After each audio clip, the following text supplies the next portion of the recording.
नमस्कार मैत्रिणींनो, आज आपण आपल्या किचनमध्ये करतोय पोह्यांचा चिवडा। आता कसं शाळा सुरू झालेली आहे आणि तिकडनं आल्यावर मुलांना काहीतरी पाहिजे थोडंफार खायला, आणि ऑफिसमधून आल्यानंतर घरच्या लोकांनी काहीतरी पाहिजे असं थोडंफार खायला, म्हणून आपण पोह्यांचा चिवडा करतोय।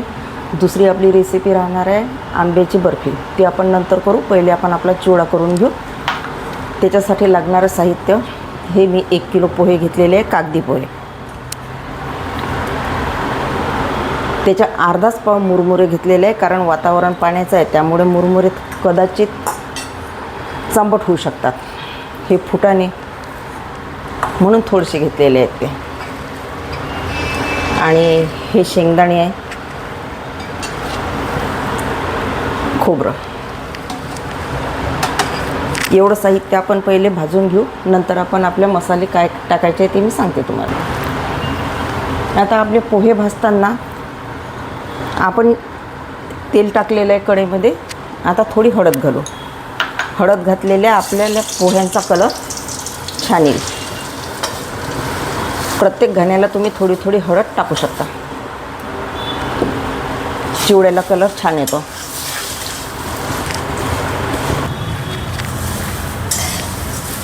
विकतचा चिवडा खाल्ला म्हणजे आमच्याकडे ॲसिडिटीचं प्रमाण जास्त वाढतं, त्यामुळे मग हे पोहे असे भाजून आपण दिवाळीला करतो तो चिवडा त्याचप्रमाणे थोडंसं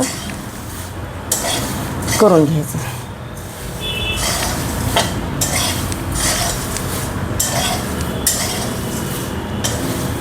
घरी केलं म्हणजे आपल्याला पाहिजे तसं करता येतं। हे आपलं आपण पहिल्या कढईतलं एक भाजून घेतलेलं आहे, त्याचप्रमाणे आता हे बाकीचे पोहे पण आपण भाजून घेऊ।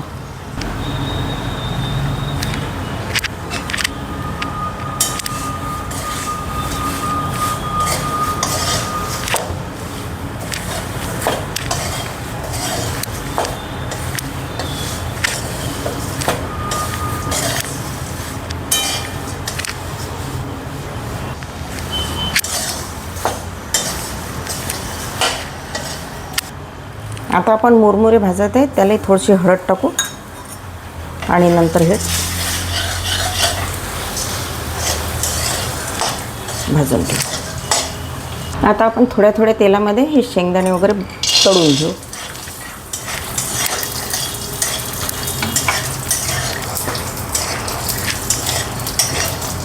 खोबरं तळून घेऊ।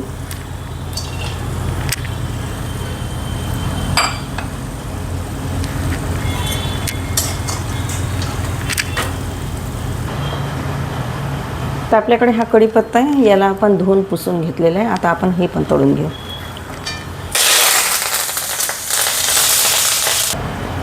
आता आपल्याला चिवड्यात लागणारं हे साहित्य लागणार आहे। तिखट, जिरे, चवीपुरतं मीठ आहे, जिरे आणि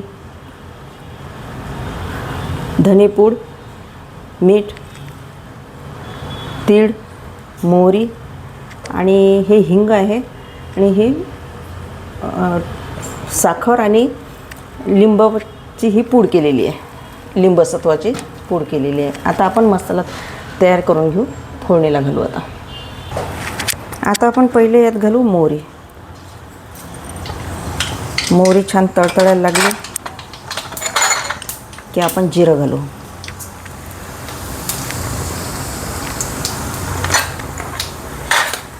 जिरं झालं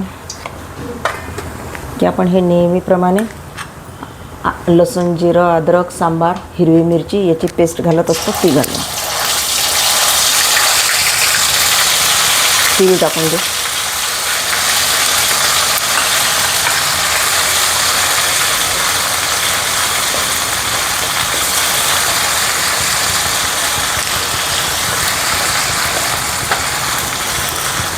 हिंग,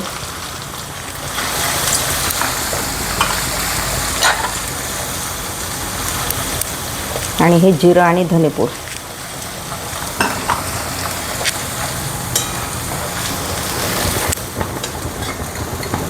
याच्यामध्ये थोडी हळद घालू पुन्हा।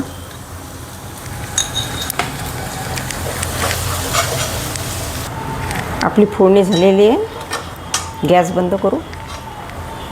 हे चार टाकून देऊ।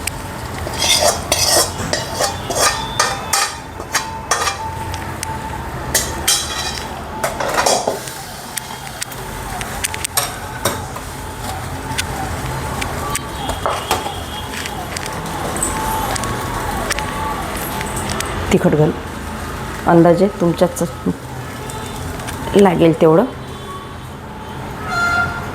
मी इथे 4 चमचे टाकत आहे तिखट पण.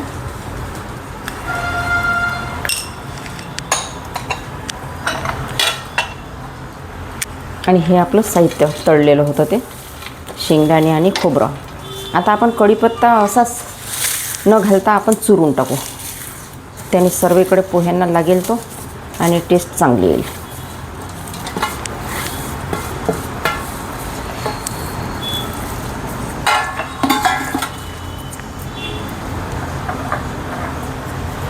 हे आपलं लिंबू सत्व आणि साखर वाटून घेतली होती आपण बारीक, ती टाकू.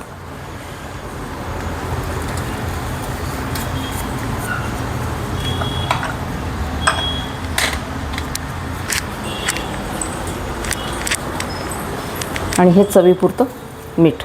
आता हे सर्व आपण मिक्स करून घेऊ. फुटाणे टाकू. माझ्या भाच्याला हे फुटाणे आवडतात, दुकानातून त्यांनी आणले, हेच टाकायचे. मग त्याच्या आवडीसाठी हेच टाकले. मिक्स करून घेते मी. आपला चिवडा रेडी आहे. यामध्ये मी आणखी 2 चमचे तिखट टाकलेलं होतं. आणि हा आपला लहानांचा चिवडा. दोन्ही चिवडे रेडी आहेत. खाऊन बघतो मी. छान झालं.